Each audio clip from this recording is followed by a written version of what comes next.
નમસ્કાર, યલગાર ન્યૂઝમાં આપનું સ્વાગત છે। જોઈએ આજના મુખ્ય સમાચાર।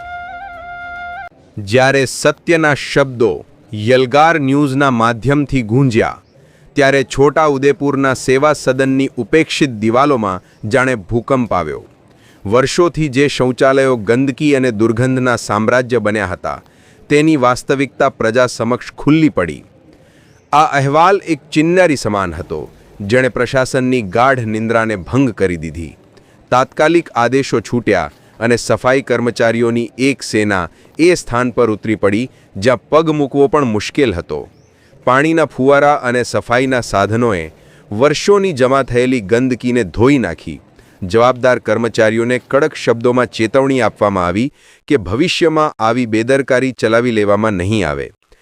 નગરના લોકોએ આ ત્વરિત કાર્યવાહીને આશ્ચર્ય અને આશા સાથે જોઈ, પણ એક સનાતન પ્રશ્ન હવામાં તરતો રહ્યો કે શું આ સ્વચ્છતાનો સૂર્યોદય કાયમી રહેશે કે પછી તે માત્ર એક ક્ષણિક ચમકારો છે જે ફરી અંધકારમાં વિલીન થઈ જશે।